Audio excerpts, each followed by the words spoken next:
तत्रैकाग्रं मनः कृत्वा यतचित्तेन्द्रियक्रियः उपविश्यासने युञ्जात् योग आत्मविशुद्धये समं कायशिरोग्रीवं धारयन्नचलं स्थिरः संप्रेक्ष्य नासिकाग्रं स्वं दिशश्चानवलोकयन् प्रशान्तात्मा विगतभिः ब्रह्मचारे व्रते स्थितः मनः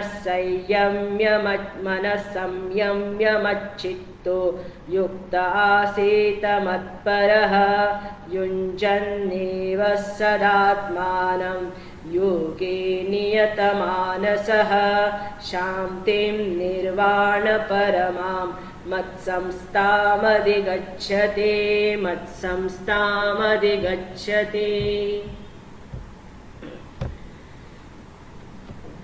हरिओम। ध्यान योग पर भगवान ने बहिरंग साधना बताई, के पश्चात अंतरंग साधना भगवान यहाँ पर कहते हैं। 10वें और 11वें श्लोक में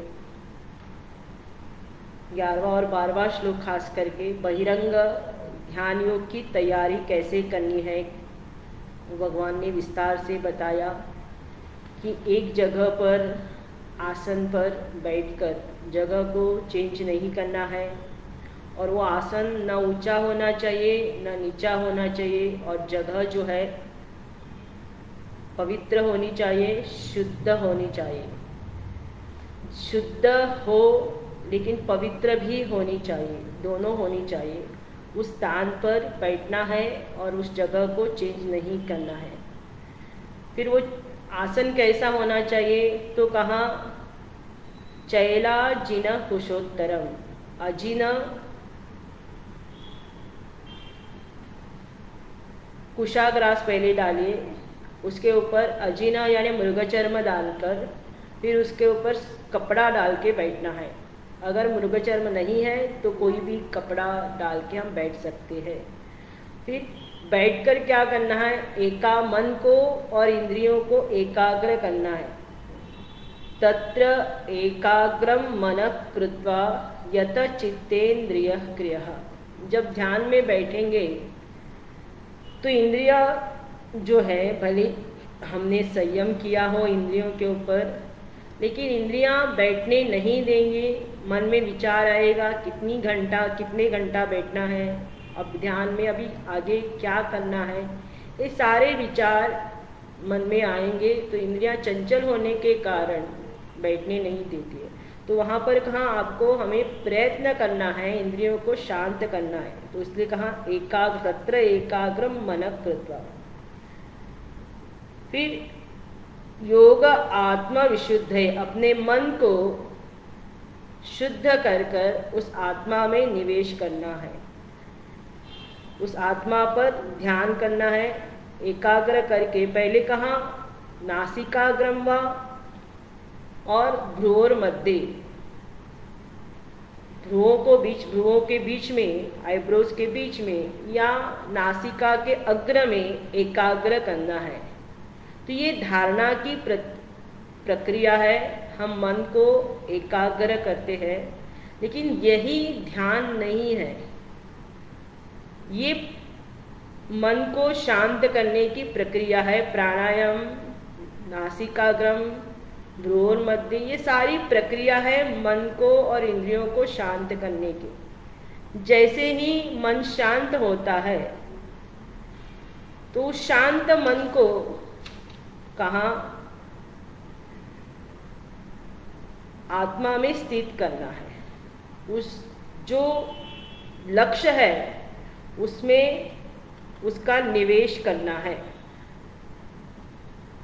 समकाय शिरोग्रीवम। फिर से भगवान यहाँ पर कहते हैं कि कैसे बैठना है। शरीर कमर से लेकर कंधे तक, ग्रीव, ये सब सीधा होना चाहिए। इनको एक सीधा रखकर, यानी शरीर को हिलने नहीं देना है।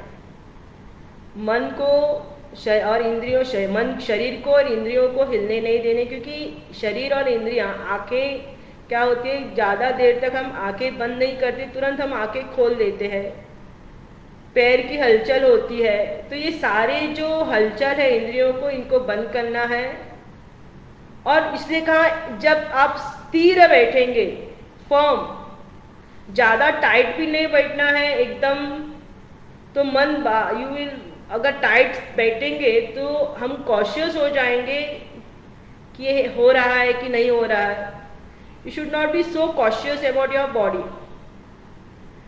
तो एकाग्र करके फिर कहा मन को, जब मन प्रशांत होता है, एकाग्र होता है, विगत भी ब्रह्मचारी व्रते स्थितः मन संयम्य मच्चित्त युक्त आसीत मत्परः। मन जब एकाग्र हो गया तब मन की अवस्था कैसे होती है, प्रशांत, मन में एक प्रकार की शांति आती है, निरुपद्रव स्थिति में मन आता है।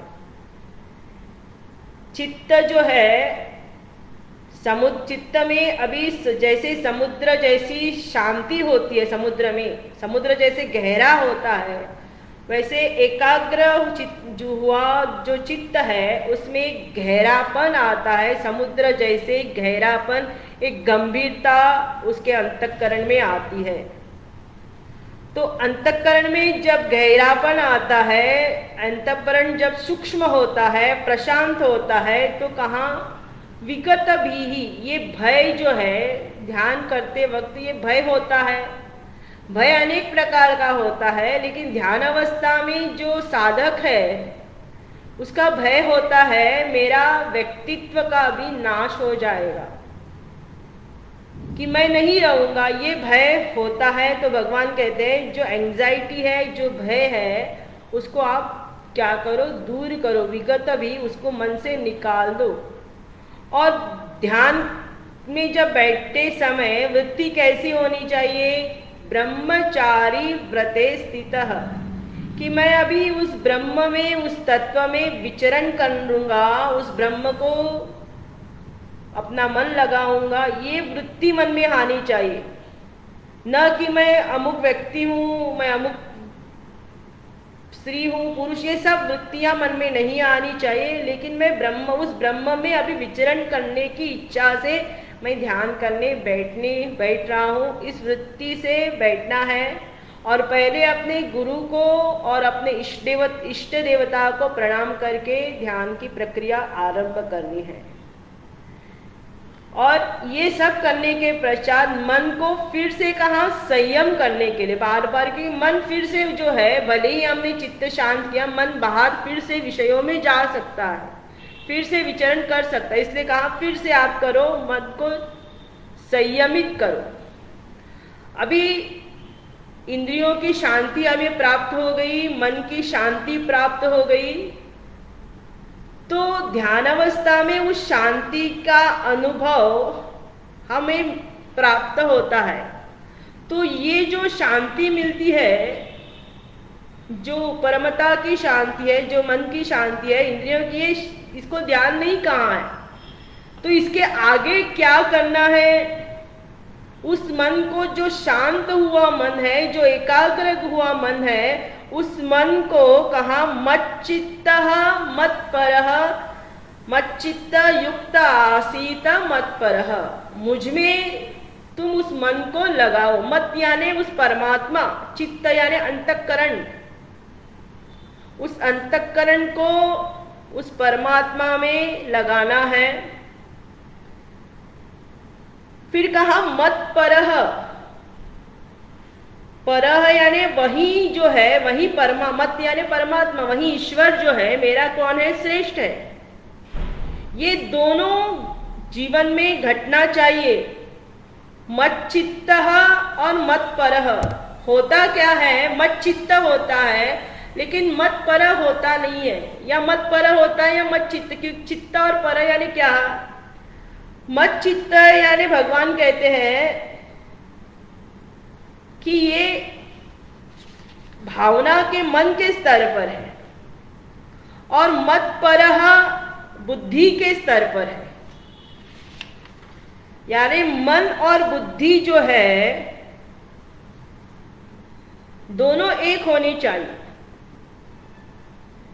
जो मन में हमने अपना लक्ष्य बनाया है, बुद्धि ने भी उसी को अपना लक्ष्य बनाना पड़ेगा। कई बार हम लक्ष्य हमारा एक होता है, लेकिन जो जहां पर हमें आनंद मिलता है, जहां पर सुख मिलता है, जहां पर हम रमण करते हैं, वो अलग होगा। इसलिए दो अलग अलग होंगे, इसलिए युक्त नहीं होगा। इसलिए कहा मत चित्त और मत पर, यानी चित्त को, मन को जो है, चित्त मन जो है उस चैतन्य में रमण करना है, और वही मत पर, वही उसका रमणीय होना चाहिए। वहां पर रमण करने के, क्यों रमण कर रहा है? क्योंकि वही उसका मत पर है। मत पर यानी वही उसका लक्ष्य है। उसके अतिरिक्त उसे और कोई जीवन में नहीं चाहिए। लक्ष्य हमारा एक हो सकता है, लेकिन रमण हम जो है कहीं और पर कर सकते हैं। जैसे लक्ष्य होगा, भले ही अभी हमारा लक्ष्य ध्यान करने का लक्ष्य है, लेकिन रमण जो है, अभी भी हमारा रमण जो है विषयों में होगा। क्योंकि विषयों से आसक्ति जो है, संसार के प्रति जो आसक्ति है, वो अभी भी कम नहीं हुई है, अभी भी वो घटी नहीं है। तो जब रमण भी और लक्ष्य भी एक होगा, तो ध्यान की जो स्थिति है, ध्यान का जो फल है, वो हमें प्राप्त होगा।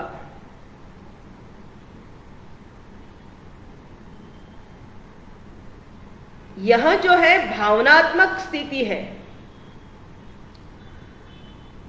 चित्त, मत चित्त यानी मन को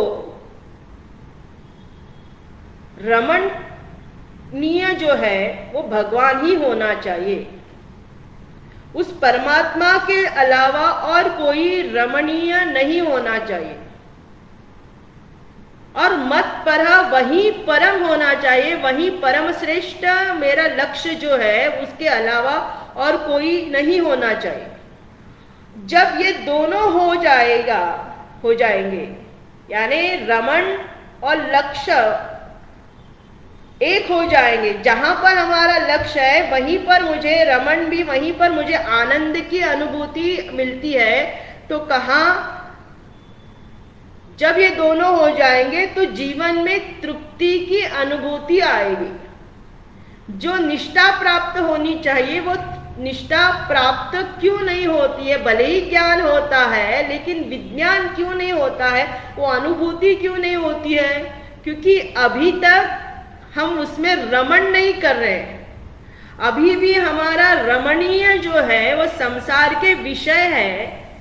संसार के विषय रमण होने के कारण जो ध्यान अवस्था का जो फल है मिलना चाहिए, जो ज्ञान का फल मिलना चाहिए, वो फल मिलता नहीं है। भले ही बुद्धि ने निश्चय किया है कि यही मुझे चाहिए, लेकिन मन अभी भी वहां जाता नहीं है।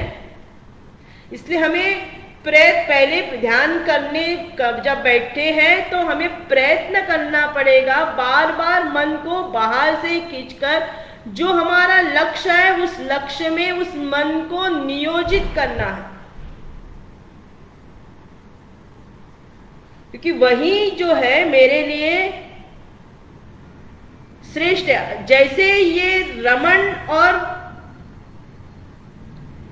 पर एक हो जाएंगे, लक्ष्य और रमणीय एक हो जाएंगे, दीर्घ काल तक ये अभ्यास जैसे जैसे दीर्घ काल तक जीवन में आ जाएगा, तो जो तृप्ति की अनुभूति होनी चाहिए वो हमें प्राप्त होती है। नहीं तो होता क्या है, ध्यान करते हैं, ध्यान करते समय हमें मन की शांति कुछ समय के लिए प्राप्त होती है। मन शांत हुआ, मन एकाग्र हुआ, इसका ये मतलब नहीं है कि हमने मन पर नियंत्रण प्राप्त किया, अहंकार भी लुप्त हो गया कुछ क्षण के लिए ध्यान करते समय। लेकिन जैसे ही ध्यान अवस्था से हम बाहर आते हैं, फिर से हमारा अहंकार जो है जागृत हो सकता है। भले ही एकाग्रता धारणा की स्थिति तक हम पहुंचे हैं, लेकिन ध्यान की जो परिपक्व अवस्था है वो तभी प्राप्त हो सकती है जब हमारा रमणीय और लक्ष्य एक हो जाएगा। वहीं पर जो हमारा लक्ष्य है वहीं पर हमें मन को लगाना है और वहां हमें मन में वहां हमको आनंद की अनुभूति प्राप्त होनी चाहिए, सुख की अनुभूति प्राप्त होनी चाहिए। अगर रमण और कुछ है और लक्ष्य और कुछ है तो जो फल मिलना चाहिए वो फल मिलता नहीं है। ध्यान का जो फल मिलना चाहिए वो फल मिलता नहीं है। मन में फिर से क्या आता है? विक्षेप आता है। इसलिए लय विनाशने उभय रोदने लयगतम पुनर्भवति नोमृतम। जो लय हुआ मन जो है, भगवान कहते हैं रमण महर्षि, फिर से वापस आता है। जो मन शांत हुआ था ध्यान अवस्था में वो फिर से बाहर विषयों में जा सकता है, लेकिन जो मर गया लयगतम पुनर्भवति नो मृतम, जो मृत हुआ मन वो फिर से वापस नहीं आएगा। यानी मन जो है पूरी तरह से स्वरूपावस्थान में उस परमात्मा में लीन हो गया है।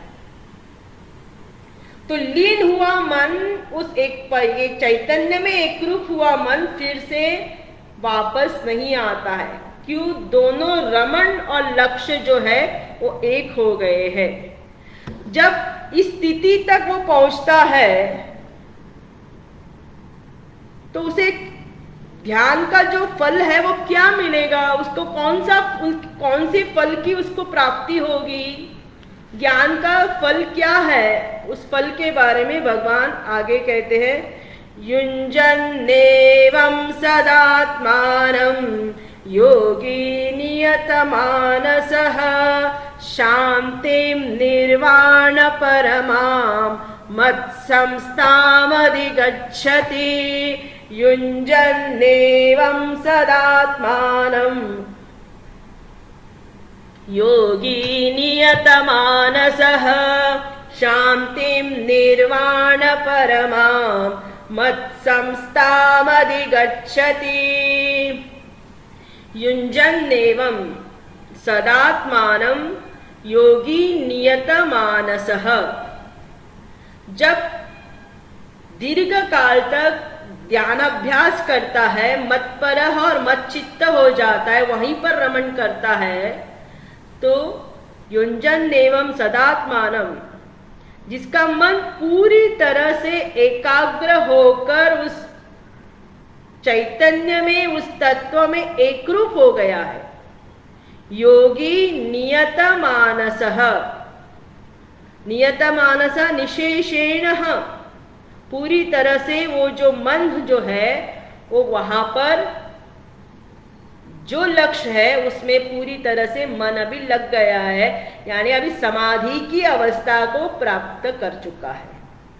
तो कहाँ वो जब नियत मानस होता है, मन एकाग्र होता है, तो शांति की अनुभूति होती है। तो ये शांति कैसी है? चित्त की निरुपद्रव सुखमयी स्थिति को शांति कहाँ है? यानी चित्त में अभी उपद्रव नहीं है। उपद्रव, चित्त उत्तेजित नहीं होता है, चित्त में कोई वृत्ति नहीं है और चित्त एकदम शांत है, उस शांति को प्राप्त करता है। लेकिन फिर भगवान ने क्या कहा? निर्वाण परमाम, ये शब्द देखना। निर्वाणम यानी मोक्षः तत्परमा निष्ठा यस्याः शांति सा निर्वाण परमाम ताम निर्वाण परमाम मत संस्था मत अधीनाम अधिगच्छति। ये जो निर्वाण की शांति है, ये कौन दे रहा है? भगवान कहते हैं निर्वाण यानी मोक्ष की शांति। अभी उसको क्या प्राप्त होगा? ये निर्वाण उसके कौन देगा? निर्वाणम परमाम, शांति परमाम नहीं कहा। परमाम कहां पर लगाया भगवान ने? निर्वाण पर लगाया, यानी मोक्ष, परम मोक्ष को प्राप्त करके। और ये मोक्ष कौन दे रहा है? मत संस्थाम अधिगच्छति। ये मोक्ष जो है उसे मैं दे रहा हूं, ये मुझ पर अधीन है पूरी तरह से। जो पहले शांति हमें मिलती है ध्यानाभ्यास से, वो मन को एकाग्र करके, इंद्रियों को शांत करके जो शांति मिलती है, वो हमारे प्रयत्न से मिलने वाली शांति है।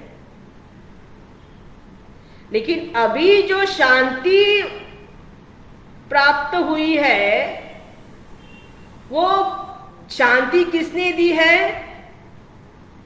उस परमात्मा ने दी। मत संस्था मदिगच, यानी मत संस्था मत अधीना, मुझ पर मुझ अधीन है। मैं चाहूं उसे दे दूं, मैं चाहूं उसे न वो शांति, उस मोक्ष को उसे न दूं। तो ध्यान अभ्यास में एक प्रयत्न हमें करना है, दूसरा अपने आप होना है। यानी चित्त को विषयों से परावृत्त कर मन को एकाग्र करके प्राणायाम के द्वारा ये सब प्रयत्न हम कर रहे हैं। There is a effort. तो एक समय ऐसा आता है, आपने एफर्ट डाला, प्रयत्न किया, और फिर प्रयत्न करने के पश्चात आपको छोड़ देना है। फिर फिर से आपको प्रयत्न नहीं करना है। एक बार वो शांति प्राप्त हो, फिर से आपको प्रयत्न नहीं करना है। यानी अभी जैसे अगर हम निर्गुण का चिंतन कर रहे हैं, ध्यान कर रहे हैं, तो अखंडाकार वृत्ति मन में लाने का हम प्रयत्न कर रहे हैं। वो टिकती नहीं है, लेकिन उसको हम टिकाने का प्रयत्न करते हैं, क्योंकि बार बार अन्य वृत्ति आती है और उसको निकाल देती है। लेकिन अपने प्रयत्न से उसको रोक देते हैं। फिर वहां वृत्ति जो है, सारे वृत्तियों का क्या करती है? निरसरण करती है, सारी वृत्तियां शांत करती है। और जब सारी वृत्तियां शांत हो गई और वही वृत्ति अखंडाकार की वृत्ति रह गई, तो वहां पर हमें शांति की अनुभूति प्राप्त होती है। पहले चित्त की शांति अलग है, और जब ये वृत्ति ठहर जाती है अंतःकरण में, तभी हमें शांति अनुभूति प्राप्त होती है। लेकिन वो वृत्ति भी कहां, उस वृत्ति को भी लय होना चाहिए। अभी वो वृत्ति कब लय होगी हमारे हाथ में नहीं है। इसलिए कहा फर्स्ट प्रयत्न, एफर्ट हमें करना है, दूसरा हमें छोड़ देना है। वो हो जाता है, कब हो जाता है, कितना समय लगता है, ये हमें पता नहीं है। इसलिए कहा भगवान ने वो निर्वाण जो है, वो मोक्ष जो है, वो मेरे हाथ में है। मैं उसे मोक्ष दूं या ना दूं, मत संस्थाम अधिगच्छति, मेरे हाथ में, मेरे अधीन है। और इसलिए वहां मोक्ष की शांति को वो प्राप्त करता है। और एक बार ये शांति, इस मोक्ष की शांति उसे प्राप्त हो गई, फिर से उसको संसरण नहीं लगता है। पुनरपि जननम पुनरपि मरण के चक्कर से वो छूट जाता है। वो ब्रह्मविद ब्रह्मैव भवति, अभी वो ब्रह्म ही बनकर रहता है। वो समाधि अवस्था में हो गया है।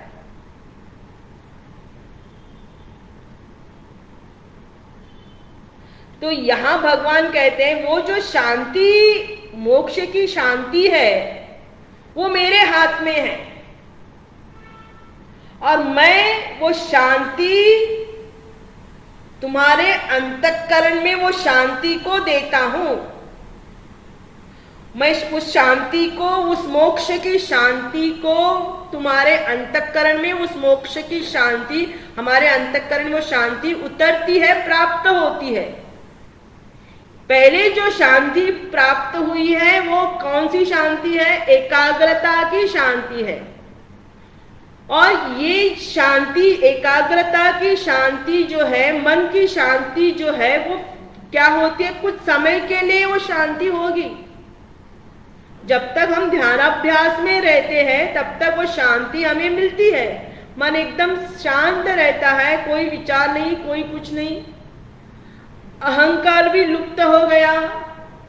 लेकिन जैसे ही हम ध्यानाभ्यास से बाहर आते हैं, अपने व्यवहार जीवन में लगते हैं, फिर से मन जो है फिर से परावृत्त होता है, विषयों में फिर से चला जाता है। फिर से जो एकाग्र हुआ मन जो है वो फिर से उसकी शांति चली जाती है। यानी वो शांति आएगी और जाएगी, लेकिन एक बार ये निर्वाण परमाम की शांति प्राप्त हो गई तो ये शांति प्राप्त होने के पश्चात फिर से ये जाती नहीं है। और इसको देने वाला कौन है? प्रभु है। ये शांति मोक्ष की शांति है और ये शांति स्वयं परमात्मा हमारे अंतःकरण में ये शांति को दे देते। उस मोक्ष की शांति को प्राप्त करने के पश्चात फिर से वो शांति उसकी चली नहीं जाती है। यानी व्यवहार में भी, जीवन यानी ध्यानाभ्यास के पश्चात भी जब वो जगत में आता है, व्यवहार करता है, तब भी उसके अंतःकरण में ये शांति रहती है। ये शांति चली नहीं जाती है। यानी अभी जीवत्व जो है, अहम जो है, वो पूरी तरह से भंग हो गया। अहमिनाशभाज जहम अहम तया स्फुरतिरुस्वयं परम पूर्ण सत। वहां परम पूर्ण चैतन्य जो है वो स्फुरित हो रहा है। वो शांति जो है परम शांति को, उस मोक्ष की शांति को प्राप्त करता है। अभी ध्यानाभ्यास का फल क्या है, किस प्रकार से करना है, किसको ध्यान करना है, ध्यान का प्रयोजन क्या है, ये सारे उत्तर भगवान ने अभी दे दिए। जो 8 प्रश्न मैंने पहले बताए थे, एक एक करके भगवान उसका उत्तर दे रहे हैं। सीक्वेंस वाइज उत्तर नहीं मिलेगा। पहला उत्तर भगवान ने दिया कि उसका विजन, उस ध्यानाभ्यासी का विजन क्या है, वो उत्तर दिया। फिर उसका ध्यान का पर्पस क्या है, हु इज अ मेडिटेटर, ध्यान क्या है, सब प्रक्रिया बताई। अभी भगवान कह रहे हैं कि जब हम ध्यान करते हैं तो उस समय बाधाएं बहुत आती है, अनेक प्रकार की कष्ट आते हैं, ऑब्स्टेकल आते हैं। तो कितने ऑब्स्टेकल्स आ सकते हैं, उसके बारे में अगले 2 श्लोकों में भगवान यहाँ पर उसका वर्णन कर रहे हैं।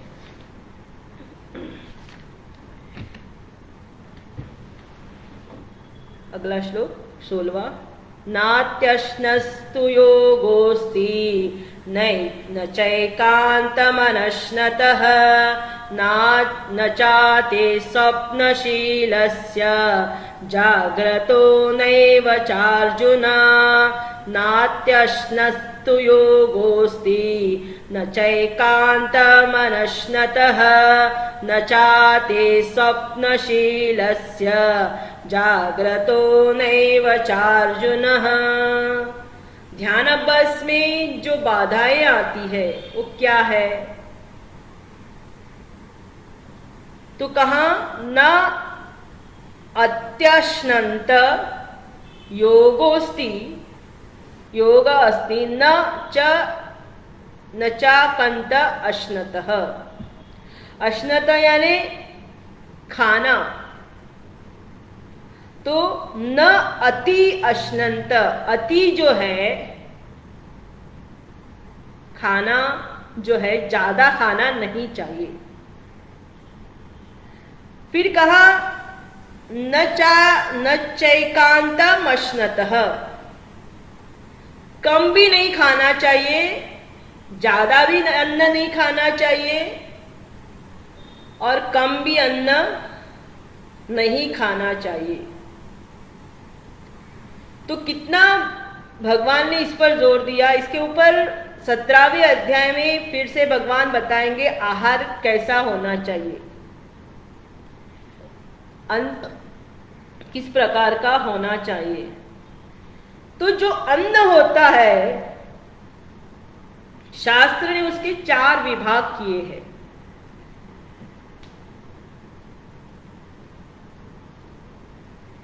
तो आधा विभाग जो है वो अन्न का है और 2 विभाग, एक पानी का है, एक वायु का है। उतना ही अन्न लेना चाहिए जितनी आवश्यकता है। ज्यादा अन्न खाना नहीं चाहिए। इसलिए साधना पंचकम में भगवान कहते हैं भिक्षा औषधम सेव्यताम, अन्न को औषधि समझकर खाना चाहिए। तो औषधि कितनी लेते हैं? थोड़ी मात्रा में लेते हैं, लेकिन अन्न जो है हम खाते रहते हैं 3 टाइम 4 टाइम, जब मिला समय मिला, रात को कभी भी कहीं पर भी अन्न खाते हैं। तो उतना ही लेना है जितनी आवश्यकता है। पेट 4 विभाग उसके किए। आधा विभाग आप उसको अन्न से, जो पका हुआ अन्न है उससे आप आधे को पेट उस अन्न से भरो, वेजिटेबल जो भी है। और दूसरा जो 2 विभाग है, पूरे पेट भर के नहीं खाना है। पेट को जब अन्न स्वादिष्ट लगा और चाहिए, जैसे ये वृत्ति आती है कि ये स्वादिष्ट है, ये कुछ जो है सब कुछ चीजें जो है बहुत स्वादिष्ट है, इसको और चाहिए, ये वृत्ति जैसे ही आती है, कहाँ उसी क्षण उस अन्न का आप क्या करो, त्याग करो और नहीं खाना है। फिर दूसरा आधा हिस्सा, 4 विभाग के आधा हिस्सा हमने कहा अन्न से, पका हुआ अन्न। फिर दूसरे के 2 विभाग हमने किए। तो एक विभाग जो है वो पानी से भरना है। तो कुछ जगह पेट में पानी के लिए भी रखना है, नहीं तो जो खाया हुआ अन्न है वो पचेगा नहीं, डाइजेस्ट नहीं होगा।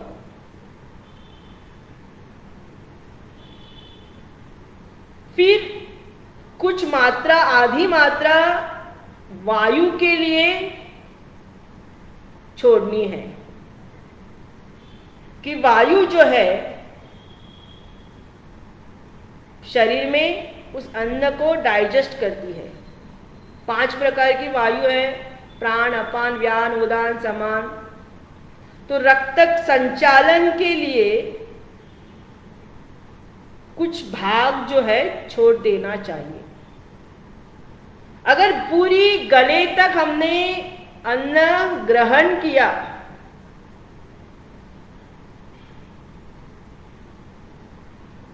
तो न हम ठीक से बैठ सकते हैं, न सो सकते हैं, डाइजेस्ट भी नहीं होगा, फिर डकारे आएगी, ये सब प्रक्रिया होती है। और ज्यादा मात्रा से अन्न ग्रहण करने से अंतःकरण में तामसिक वृत्ति आती है। शरीर तो तामस से, शरीर से तामस देह से बना है, लेकिन ज्यादा चावल जब हम ज्यादा खाते हैं, आप गोवा में तो चावल, केरला गोवा में तो चावल बहुत खाते हैं। तो अगर हमने चावल, आप प्रयोग अनुभव करके आप देख सकते हैं, अगर चावल ज्यादा खा लिए तो तुरंत आपको क्या आ जाएगी, नींद आ जाएगी। तो जो ध्यानाभ्यासी है उसके लिए कहा है उतना ही अन्न लो जितनी आवश्यकता है, जितने आप पचा सकते हो, ज्यादा अन्न का सेवन मत करो। तो ये ध्यान के लिए बाधा बताई है। दूसरी बाधा है कुछ भी नहीं खाना, भूखे पेट रहना, ये भी नहीं कहा, ये भी गलत है, ये भी बाधा है। क्योंकि भूखे पेट ही रहे जब हम ध्यान करने बैठे तो चित्त जो है बार बार किस पर विचार करेगा, चिंतन, जहां पर मन को लक्ष्य में लगाना चाहिए वहां पर मन न लगकर बार बार अन्न का ही विचार करेगा कि मुझे भूख लगी है, अभी खाना है, खाना मिलेगा नहीं मिलेगा, इसका ही चिंतन करेगा। इसलिए भूखा भी नहीं रहना है और ज्यादा भी नहीं खाना है। ये बाधा, दो बाधा बताई है। फिर कहा न चाहती स्वप्नशीलस्य जाग्रतो नैव चार्जुन।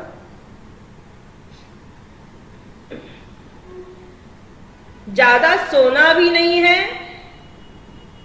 और जागना भी नहीं है। जब अन्न हम ज्यादा खाते हैं तो हम तुरंत सो जाते हैं। तो ध्यानाभ्यास के लिए जो समय था उस समय में हम उठ के ध्यान नहीं कर पाते। तो ध्यान में निद्रा आती है, नींद आती है, ये देखने को मिलता है। सोते ही रहे, समय का भान ही नहीं। यानी समय पर नियंत्रण होना चाहिए, काल पर नियंत्रण होना चाहिए। कितनी देर तक हम सो सकते हैं, 6 घंटा, 7 घंटा या 10 घंटा, ज्यादा भी नहीं सोना चाहिए। फिर कहा न जागृतः, जागरण भी नहीं करना चाहिए। ये हमारे खास करके साधकों में दिखाई देता है।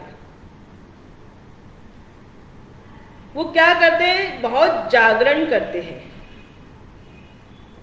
जो सांदीपनी में पढ़ते हैं, जब हम अध्ययन करते हैं, खास करके हिमालय में जो पढ़ते हैं बच्चे, उनमें निवृत्ति की वृत्ति आती है। तो वहां तो पहाड़ी जंगल है तो चले जाते हैं पहाड़ों में, अन्न का त्याग करते हैं, सब कुछ करते हैं और जाते हैं पहाड़ों में ध्यान करने बैठते हैं। लेकिन होता क्या है उनका, फिर दूसरे दिन उनको अस्पताल में भर्ती करना पड़ता है कि निवृत्ति भी जो है वो ठीक से नहीं हुई है। इसलिए कहा बैलेंस होना चाहिए, खाना भी बैलेंस होना चाहिए और सोना भी बैलेंस होना चाहिए। दिन भर जागते ही रहे, देखो सोना भी एक प्रकार, निद्रा भी एक प्रकार की औषधि है। निद्रा हमारे सारे थकावट को, जो शरीर की थकावट है, जो मन की थकावट है, जो इंद्रियों की थकावट है, उस थकावट को दूर करती है। और सोने के जब सोकर उठ जाते हैं तो हमें अपने आप एक स्फूर्ति आती है, शरीर में एक स्फूर्ति आती है, एक ताजगी आती है, वी फील फ्रेश। लेकिन रात भर आप जागते रहे, सोए ही नहीं, निद्रा ही, नींद ही नहीं आई, तो ध्यान कैसे कर सकेंगे? तो ये भगवान ने कहा ध्यानाभ्यास में ये बाधाएं आती है। तो सोने पर, जागने पर, खाने पर, अन्न पर क्या होना चाहिए? संयम होना चाहिए। ये बाधाओं को हमें दूर करना है, इनके ऊपर हम नियंत्रण कर सकते हैं। ये हमारे हाथ में है, कितनी सोना है, कितना जागना है, वी कैन चूज इट। क्या खाना है, क्या नहीं खाना है, कितनी मात्रा में खाना है, ये भी हमारे हाथ में है। इसलिए ये बाधाओं को हम दूर कर सकते हैं।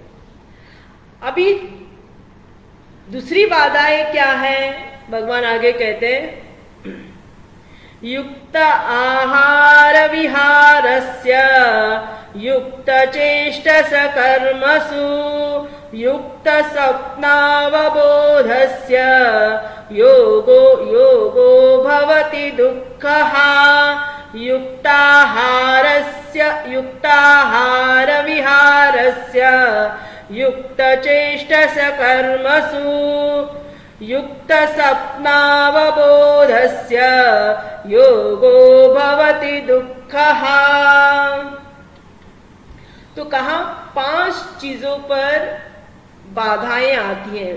एक है सोना, फिर है जागना, तीसरा है आहार, विहार, चेष्टा।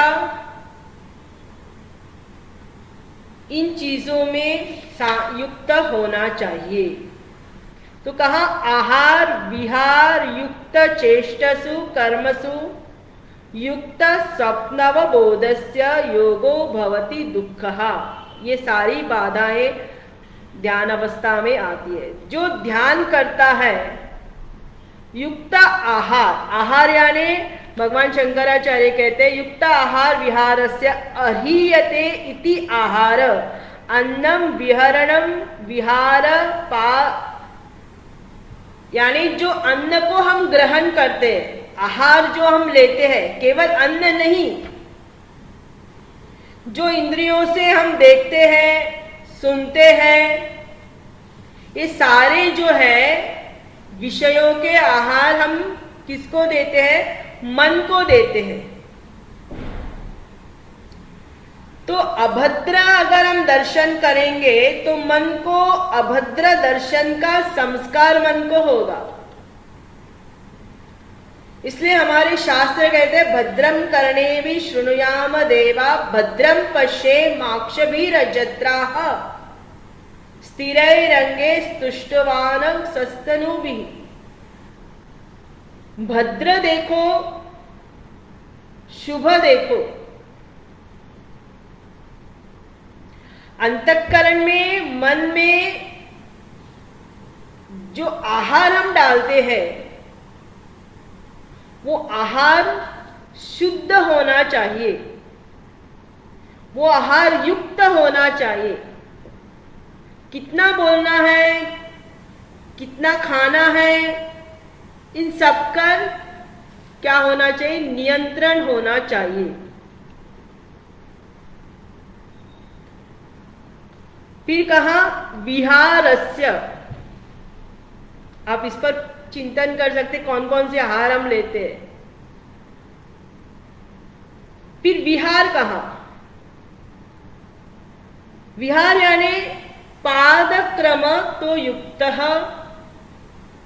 चलना चाहिए। जो ध्यान अभ्यास करते हैं, ध्यान में जो बैठते हैं, उसको क्या करना है? चलना चाहिए। खास कर जो प्रवचन करने वाले हैं उनको कहा कि आप आधे घंटा, 1 घंटा, 3 किलोमीटर या 5 किलोमीटर कम से कम आपको दिन भर चलना चाहिए। क्योंकि आप एक जगह जब बैठते हैं ध्यानाभ्यास में, जब सुखासन में हो या पद्मासन में जब हम बैठते हैं, आधे घंटा हो, 20 घंटा हो, तो शरीर का जो रक्त संचय है वो रुक जाता है। पैरों में मुंगियां आती है, पैर नीचे, जब जैसे कोई भागवत प्रवचन कथा करने बैठे 3 घंटा, तो स्वामी जी कहते हैं कि जो बैठे हैं वो प्रवचन करने वाले हैं, उसको तुरंत अपने पैर नीचे नहीं, उसको तुरंत उठना नहीं चाहिए।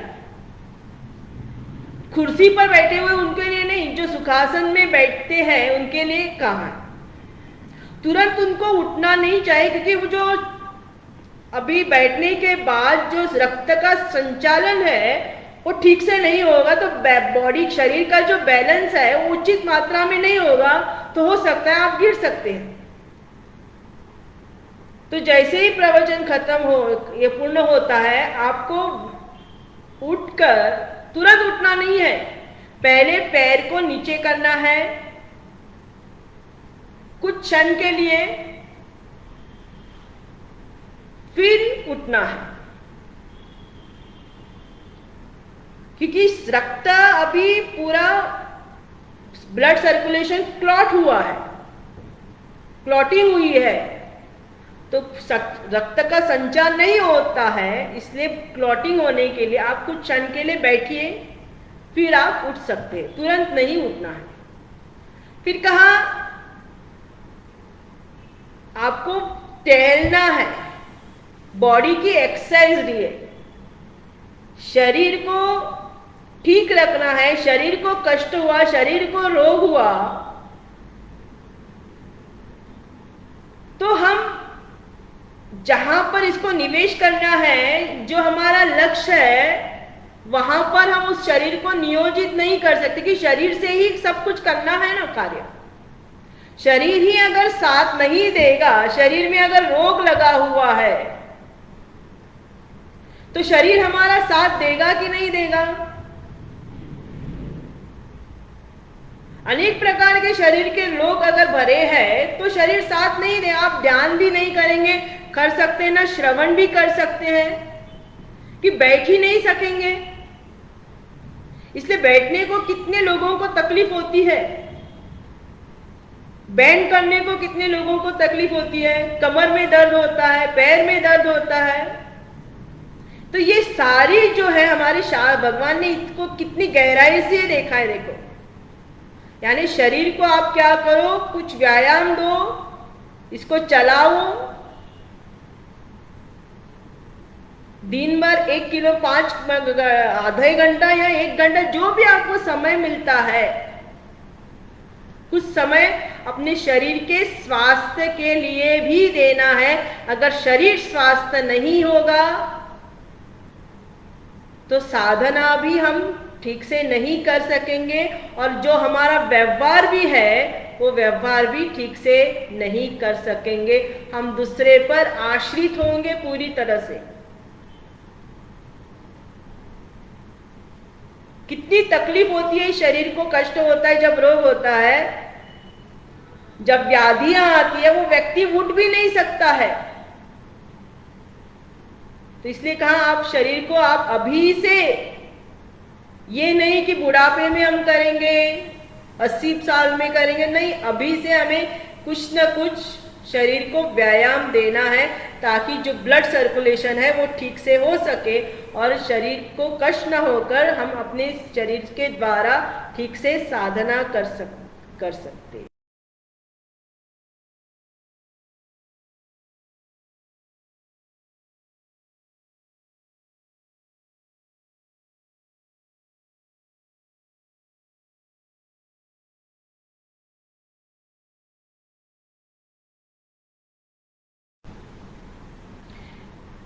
चेष्टाएं, यानी जैसे मुझे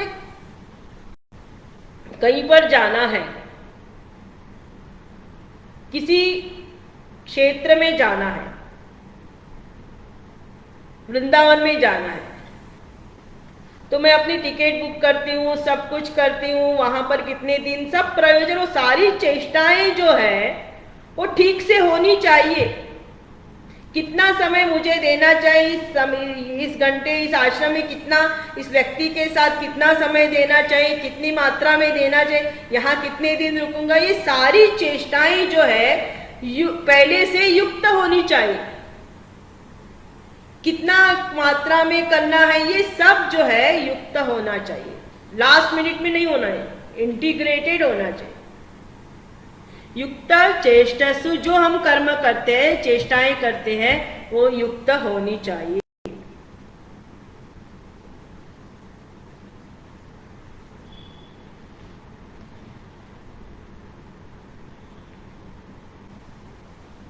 फिर युक्त चेष्टा से कर्मसु, कर्म जो है, जो भी हम कर्म कर रहे हैं जीवन में, वो भी उतना ही होना चाहिए जितनी आवश्यकता है। ज्यादा भी कष्ट देकर कर्म नहीं करना है, उतनी ही प्रवृत्ति करनी है जितनी निवृत्ति के लिए आवश्यक है। जो ये खास करके ध्यानाभ्यासी के लिए कहा है।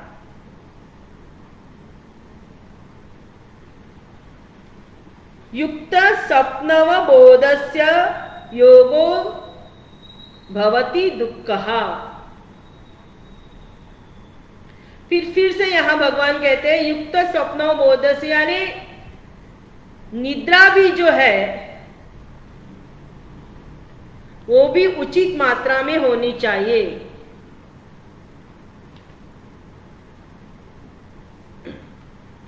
वो अगर उचित मात्रा में नहीं है होगी तो क्या होगा, दुख योगो भवति। जो योगी है, जो ध्यानाभ्यासी है, उसको क्या होगा, कष्ट होगा। तो ये सब बाधाएं भगवान यहां पर बताए, भगवान ने बताई है। दूसरी बाधा जो है, जो वेदांत सार में भगवान ने बताई है, वो मैं कुछ बताती हूं। जब हम ध्यान करने बैठते हैं तो मन में वृत्तियां तो आती हैं, लेकिन जैसे जैसे ध्यानाभ्यास की गहराई बढ़ती रहती है और सगुण अगर ब्रह्म का हम चिंतन कर रहे हैं, तो उस परमात्मा के मूर्ति का सुख की अनुभूति हमें होती है। तो जब सुख की अनुभूति होती है तो मन को वहीं पर नहीं लगाना है। हमें ये नहीं सोचना है कि यही ध्यान है, इससे हमें आगे जाना है। वो मूर्ति भी आखिर लुप्त होनी चाहिए, यानी अभाव की अवस्था, चैतन्य की अवस्था में वह जानी चाहिए। यहां कुछ नहीं है, लेकिन कुछ न होकर भी कुछ शेष है। और जब धीरे अभ्यास जैसे जैसे बढ़ता है तो कहते हैं किसी किसी को सिद्धियां प्राप्त होती है कि भविष्य में क्या होगा, आगे क्या होगा, ये सब प्रयोजन सिद्धियां उसे थोड़ी थोड़ी प्राप्त हो। तो उसमें भी फंसना नहीं है, क्योंकि उसमें अगर फंसेंगे, जो ध्यान का जो लक्ष्य है, ध्यान का जो प्रयोजन है, जो निर्वाण परमाम भगवान ने बताया है, जो मोक्ष की शांति बताई है, वो मोक्ष की शांति हमें प्राप्त नहीं होगी। उसी में हम फंस जाएंगे। हमें लगेगा वही सब कुछ है, लेकिन वहीं पर रुकना नहीं है, आगे चलना। इस प्रकार से ये बाधाएं भगवान यहां पर बताते हैं। अभी वह कौन है जो पूरी तरह से इस ध्यानाभ्यास में अभ्यास करके उस समाधि अवस्था तक पहुंच गया है, ये हमें कैसे पता होगा?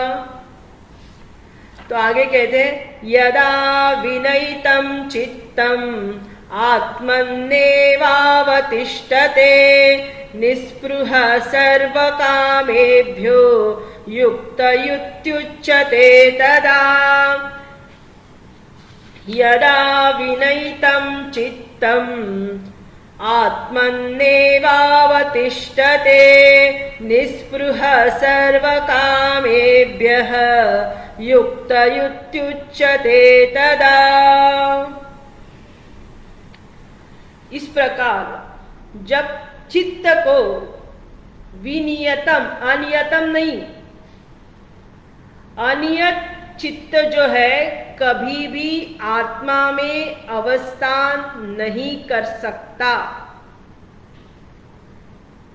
जो नियत विनियत चित्त है, जो चित्त एकाग्र हुआ है, जिस उस चित्त को आत्मा आत्मनि एव तिष्ठते, उस चित्त जो है आत्मा में तिष्ठित होता है। पहले क्या कहा था भगवान ने 10वें श्लोक में कि आपको प्रयत्न करना पड़ेगा। अभी यहां पर प्रयत्न नहीं करना है, मन जो है सहज जो है, जो विनियत चित्त है, जो शांत हुआ चित्त है, वहां अपने आप चित्त जो है उस आत्मा में, उस लक्ष्य में सहजता से प्रवेश करता है। कब करेगा? तो कहा निस्पृह सर्व कामेभ्यः, जब मन से स्पृहा चली जाती है और सारी कामना जब चली जाती है, युक्त युत्युच्यते तदा, तब समझना वह मन पूरी तरह से उस स्वरूप में स्थित हो गया, जिसकी अंतःकरण से स्पृहा तृष्णा चली गई है, कामना चली गई है, विषय भोग पूरी तरह से चले गए हैं, लालच पूरी तरह से नष्ट हुआ है, उसका अंतःकरण सहज जो है उस स्वरूप में स्थित होता है। अभी उसको प्रयत्न नहीं करना है, क्योंकि आसक्ति, विषय तृष्णा, ये सब जो है उसके मन से जो विषयासक्ति थी वो पूरी तरह से चली जाने के कारण सहजता से उसका अंतःकरण जो है उस परमात्मा में लीन होता है, उस परमात्मा में एकरूप होता है। आत्मा चित्त आत्मावतिष्ठते, उसमें स्थित होता है, एकरूप होता है। पहले उसने प्रयत्न किया, अभी सहजता से वह चित्त उसके स्वरूप में स्थित हो गया। दृष्टांत क्या है? आगे भगवान कहते हैं, यथा दीपो निवातस्थो नेंगते सोपमा स्मृता योगिनो यत चित्तस्य युञ्जतो योगमात्मनः। यथा दीपो निवातस्थो नेंगते सोपमा स्मृता योगिनो यत चित्तस्य युञ्जतो योगमात्मनः। बहुत सुंदर भगवान यहाँ दृष्टांत देते हैं। यथा दीपः निवातस्त, जैसे दिया को हम निवातस्त यानी हवा से उसको प्रोटेक्ट करते, सुरक्षित करते हैं। नेंगते, उसको हम सुरक्षित करते हैं। अगर हवा आती है तो दिया जो है वो हिलता है, तो उस दिए को हम सुरक्षित रखते हैं। उसी प्रकार योगिनः यत चित्तस्य, जो योगी है, जो ध्यान अभ्यासी है, उसको चित्त जो है युञ्जते योगम आत्मनः, अभी वह मन जो है बाहर न जाकर वह मन उस तत्व में रमण करता है, उस तत्व में आनंदित होता है। तो जिसके अंतःकरण से स्पृहा चली गई है, कामना चली गई है, उसका अंतःकरण सहज उस विषय में, ध्यानाभ्यास के विषय में सहज प्रवेश करता है और वहीं पर मन टिकता है, मन उसी में एकरूप होता है। दृष्टांत दिया, जैसे दिया हम हवा से उसको दूर रखते हैं, जब हवा आती है तो जैसे ही हवा आती आएगी तो वो दिया हिलेगा। तो यहाँ पर हवा की जगह, दिए की जगह आप अपना अंतःकरण लो। तो अंतःकरण में अभी हमने उस ब्रह्माकार की वृत्ति को मन में ला लिया, लेकिन मन जो है अगर बाहर जाता है तो वो वृत्ति जो है अभी क्या होनी करेगी, अन्य वृत्तियां जैसे ही आती है, ब्रह्माकार वृत्ति आ रही है, लेकिन दूसरी वृत्ति जब आती है तो ये वृत्ति हिलती है, रुकती नहीं है। कुछ क्षण के लिए आएगी, कुछ क्षण के पास चली जाएगी, फिर से वो वृत्ति ब्रह्माकार की वृत्ति आती है, फिर से चली जाती है। लेकिन जैसे ही अन्य वृत्तियां शांत होती है, जैसे यहां पर दृष्टांत दिया, जैसे हम उस हवा को दूर करने के लिए दीप को सुरक्षित रखते हैं, हवा से प्रोटेक्ट करते हैं, नेंगते, उसी प्रकार जब वह ब्रह्माकार अन्य वृत्तियां शांत हो गई और वही वृत्ति रहती है, तो वह योगी जो है अभी अपने आप समाधि में चला जाता है। He is not aware of his body, he is not aware of the time, उसे न काल का भान रहता है, न देश का भान रहता है, न शरीर का ध्यान रहता है। यानी ध्याता, ध्येय और ध्यान तीनों एक हो गए, अभी त्रिपुटी नहीं रही। जो ध्यान करने वाला है ध्याता, उसका जो ध्येय वस्तु है और जो ध्यान की प्रक्रिया है, ये तीनों एक हो गए। जब उसे अपने शरीर का भी भान नहीं रहा और जो ध्येय वस्तु है उसका भी भान नहीं रहा। लेकिन पहले जब हम ध्यान करते तो हमें पता है कि मैं अभी ध्यान करने बैठा हूं, मुझे इतने घंटे तक ध्यान करना है। We are aware of a body, we are aware of the place, we are aware of the time. लेकिन यह जो अवस्था है इसे कहते हैं समाधि अवस्था। He is not aware of the body, he is not aware of the time, he is not aware of the circumstances. Place जहां पर वो ध्यान कर रहा है उसका भी उसे भान नहीं है। वो कितनी घंटा बैठता है उसे पता नहीं चलता, लेकिन लोग उसको देखकर समझते हैं कि अभी ये समाधि में चला। जैसे शिवजी को पता नहीं होता है कि वो समाधि में कब चले गए, लेकिन वहां पर जो दूत है, शिवदूत है, उनको पता है कि भगवान अभी समाधि में चले गए, क्योंकि भगवान को अपना शरीर का भान नहीं होता। ये ध्यान की परम अवस्था, समाधि अवस्था भगवान यहाँ पर कहते हैं। मैं आज का प्रवचन यहीं पर ये करती हूँ। 2 मिनट के लिए हम शांत बैठेंगे और फिर आरती करेंगे। Close your eyes, sit straight.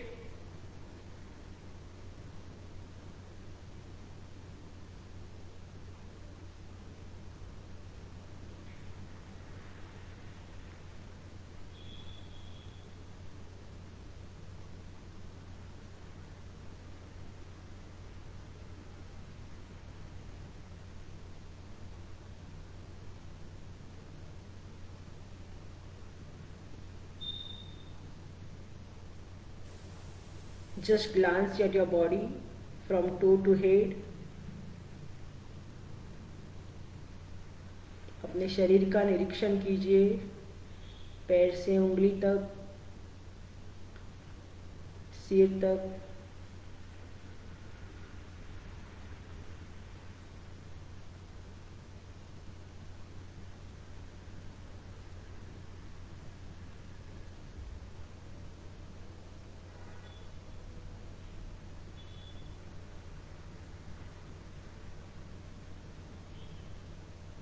Take a deep breath.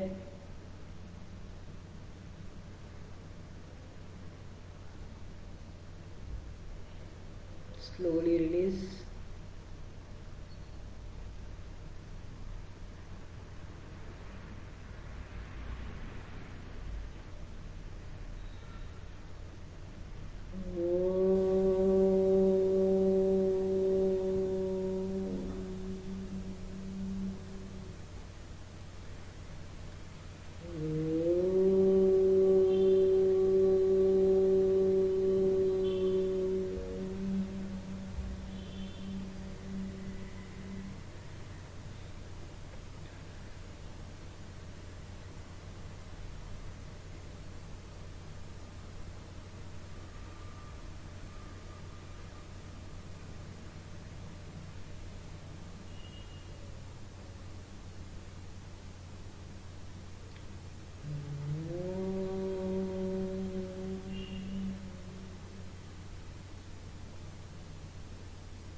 Om Shanti Shanti Shanti.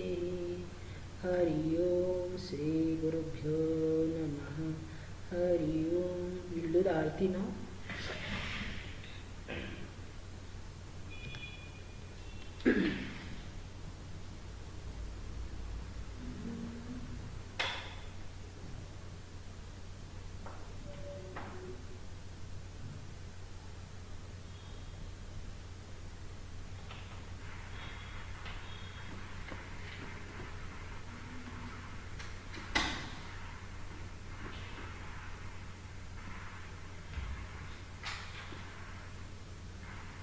Aarti start.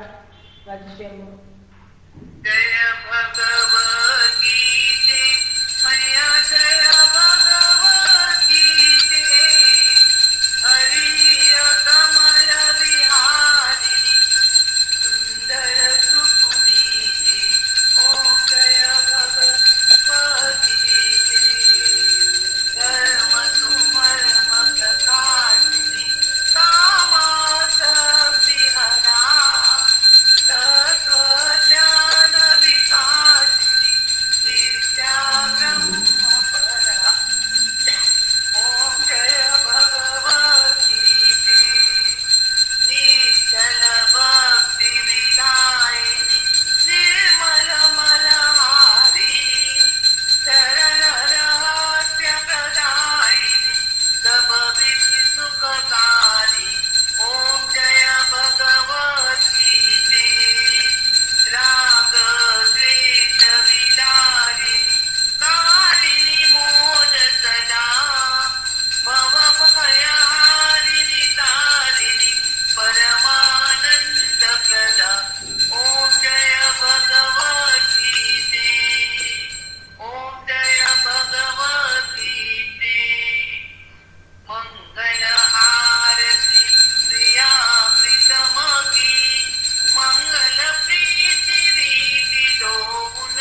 पूर्णमुदच्यते पूर्णस्य पूर्णमादाय पूर्णमेवावशिष्यते ॐ शान्ति शान्ति